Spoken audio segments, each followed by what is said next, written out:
کل عید ہے، اب کپڑا خریدوں گا اور سلاؤں گا تو ٹائم لگے گا. آج چاند ہو گیا، کل عید ہے، چلو ریڈی میڈ پنجابی خرید لیتا ہوں. کلیا چک کے مارکیٹ میں گیا اور ایک ریڈی میڈ پنجابی خریدتا ہے. اس پنجابی کی قیمت ہے 500 روپے. اس کے پاس پیسے ہیں 490 روپے، لیکن اس کو 10 روپے کہیں مل گئے. کسی آدمی کے گر گئے تھے، اس نے اٹھا لیا اور جانتا ہے فلاں آدمی کا روپیہ گرا ہے، لیکن بتایا نہیں. زمین پر گری ہوئی چیز کے بھی آپ مالک نہیں ہیں، اتنا یاد رکھیے گا.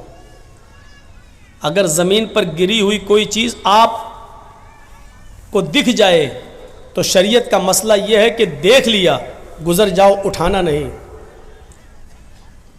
اور اگر اٹھا لیا تو اب آپ کی ذمہ داری ہے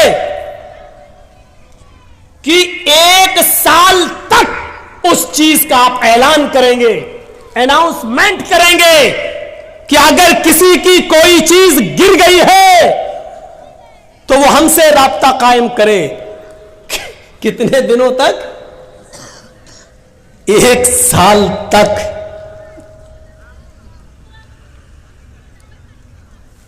ایک سال تک آپ اس کا اناؤنسمنٹ کریں گے، 1 سال تک. اور جب 1 سال کے بعد بھی کوئی نہیں آتا ہے، اس کا مالک نہیں ملتا ہے، تب آپ اس کا 5واں حصہ صدقہ اور خیرات کر کے بقیہ چیز آپ اپنے لیے استعمال کر سکتے ہیں. یعنی 100 روپے ملے ہیں آپ کو تو پہلے 1 سال تک اس کا اناؤنسمنٹ کرو. بچے گا کیا؟ اور 1 سال تک جب 100 روپے کا مالک آپ کو نہ ملے تو پھر اس میں 5واں حصہ یعنی 20 روپے صدقہ و خیرات غریب کو دو، اور اس کے بعد 80 روپے آپ استعمال کر سکتے ہو. وہ بھی کب؟ اور یہ استعمال کرنے کی اجازت آپ کو وہ بھی اس کنڈیشن میں مل رہی ہے کیونکہ آپ نے 1 سال محنت کی ہے. یعنی یہ 80 روپے بھی آپ کے لیے تب حلال ہو رہے ہیں جب آپ 1 سال محنت کرنے کے بعد اس کے مالک تک نہیں پہنچا پائے یا اس کا مالک نہیں ملا. تب 10 روپے آپ کو مل گئے لیکن آپ نے اس کو بتایا نہیں، جس کا گرا چپکے سے آپ نے اٹھایا، اور 490 روپے میں 10 روپے ملا کر 500 روپے کا پنجابی آپ نے خرید لیا. 490 روپے حلال کے ہیں جو آپ نے رکشہ چلا کر محنت کر کے کمایا، لیکن 10 روپے آپ نے اس میں حرام کے ملا دیے. پنجابی آپ نے خرید لیا. اب جب تک وہ پنجابی، جب تک وہ کرتا، جب تک وہ قمیض آپ کے جسم پر رہے گی، اللہ کی قسم نہ آپ کی کوئی فرض نماز قبول ہوگی، نہ فرض روزہ قبول ہوگا، نہ نفلی نماز قبول ہوگی، نہ نفلی روزہ قبول ہوگا. کب تک؟ جب تک وہ پنجابی آپ کے جسم پر رہے گی.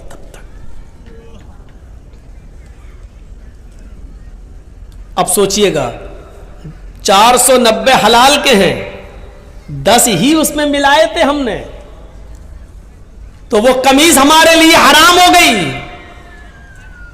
اور کلیا چک کے چوراہے پر، چورنگی پر کھڑے ہو کر جو لاٹری کے ٹکٹ بکتے ہیں، وہ ایک ٹکٹ خرید لیجیے اور اچانک دھول میں لاٹھی لگ جائے اور 1 لاکھ 2 لاکھ 5 لاکھ 10 لاکھ روپے آپ کو مل جائیں. جب 490 حلال کے روپے میں 10 روپے ملا رہے ہیں تو سب حرام، تو 1 لاکھ 2 لاکھ روپے پیور سود کے جو آپ کو مل رہے ہیں بغیر محنت کے، وہ آپ کے لیے حلال کہاں سے ہو گئے؟ اور ایک معاملے میں آپ کا سلطان گنج بھی بدنام ہے، کلیا چک بھی بدنام ہے، معظم پور بھی بدنام ہے، لکھی پور بھی بدنام ہے، اور اس علاقے کے اکثر گاؤں بدنام ہے، چاہے وہ بشٹم نگر ہو یا 16 مائل، سب بدنام ہے. کیا ہوئے؟ آئی پی ایل میں سٹا لگانا. اور ابھی شروع ہونے والے ہیں آئی پی ایل میچ.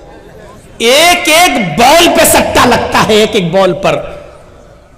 یہ اتنے وکٹ لے لے گا، نہیں لیا تو اتنا میرا، لے لیا تو اتنا تیرا، یہ ٹیم جیتے گی ایک ایک بال پر سٹا لگتا ہے کہ دوسرے نمبر پر بال جو جائے گی اس میں چھکا لگے گا، اس میں چوہ لگے گا. یہ ہمارے اندر یہ چیزیں آ کہاں سے گئیں؟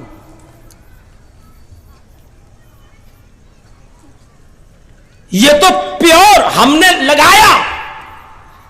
1000 روپیہ یا تو ادھر گیا یا ادھر آیا. لیکن تصور کیجئے، اسلام یہ کہتا ہے کہ اگر آپ نے کسی کو 100 روپے دیے بطور قرض، بطور ادھار، یہ کہہ کر دیا کہ آپ 100 روپے لے لیجئے، آپ کو ضرورت ہے، لیکن 1 مہینے کے بعد جب آپ واپس کریں گے مجھے تو ہم آپ سے 110 روپے لیں گے. ہم آپ سے 110 روپے لیں گے اور آپ نے 1 مہینے کے بعد 110 روپے اس سے لے لیے، تو جانتے ہو یہ 10 روپے آپ کے پاس جو آئے ہیں اور آپ نے جو 10 روپے 1 مہینے کے بعد زیادہ لے لیا، آپ تو سٹے میں 1000 2000 5000 10000 لگاتے ہو IPL کے. یہاں تو آپ نے کسی کی مدد کی ہے اور اس مدد کے ذریعے اس نے 100 روپے میں کمایا اور 1 مہینے کے بعد 110 دے دیا. وہ 10 روپے جو آپ کے پاس زیادہ آ رہے ہیں، اس 10 روپے کے بارے میں اللہ کے نبی کیا فرماتے ہیں؟ سنیے، ابن ماجہ کی روایت ہے، درہم ربا یاکلہ الرجل وہو یعلم. سود کا اور بیاج کا 1 درہم کھانا، ہم تو 10 روپے زیادہ بتا دیے، 1 روپیہ بھی سود اور بیاج کا کھانا. اب صحیح آیا ہوں میں. IPL کا سٹا لگانے والوں غور سے سننا، کل یا چکی چورنگی پر کھڑے ہو کر لاٹری کے ٹکٹ خریدنے والوں غور سے سننا، بینکوں میں لاکھوں روپے جمع کرنے کے بعد سیونگ اکاؤنٹ میں سود بڑھ جاتا ہے اور سیونگ اکاؤنٹ سے سود لے کر کھانے والوں غور سے سننا. سودی کاروبار کرنا، سود پر روپیہ دینا اور ہر مہینے 10% 5% اس سے سود وصول کرنا. اگر ہم لوگ ایسا کر رہے ہیں تو یہ لوگ بھی سنیں. اللہ کے نبی صلی اللہ علیہ وسلم فرماتے ہیں کہ یاکلہ درہم ربا یاکلہ الرجل وہو یعلم. سود کا، بیاج کا، حرام کا 1 لقمہ، 1 درہم کھانا، 1 روپیہ کھانا، اس حال میں کہ تم جانتے ہو کہ یہ حرام ہے، یہ جانتے ہو کہ یہ میری محنت کی کمائی نہیں ہے. اشد من 36 زنیۃً، 36 مرتبہ زنا کرنے سے بھی زیادہ سخت ہے. کیسا لگ رہا ہے؟ سود اور بیاج کا 1 روپیہ کھانا، جس کے بارے میں اللہ کے نبی فرماتے ہیں کہ 36 مرتبہ زنا کرنا. اوہ، زنا، جس کام کو ہم سب سے زیادہ گندا سمجھتے ہیں، کسی کی ماں بہن بیٹی کے ساتھ ہم زنا کریں، اور 1 بار نہیں 36 بار زنا کرنا. اللہ کے نبی فرماتے ہیں 36 بار، 36 مرتبہ زنا کرنے سے بھی بڑا اور سخت ہے یہ کام، یعنی سود کا اور بیاج کا 1 روپیہ کھانا. اور بلاؤ مولانا جرجیز کو، اس سے تو اچھے ہمارے ہاں کے مولوی ہے، کم سے کم یہ سب تو نہیں بولتے. سب بولتے ہیں، بولنے کا انداز الگ الگ ہوتا ہے. یہ الگ بات ہے کہ آپ اپنے علاقے کے علماء کی بات ایک کان سے سنتے ہیں، دوسرے کان سے اڑا دیتے ہیں. کیوں؟ گھر کی مرغی دال برابر.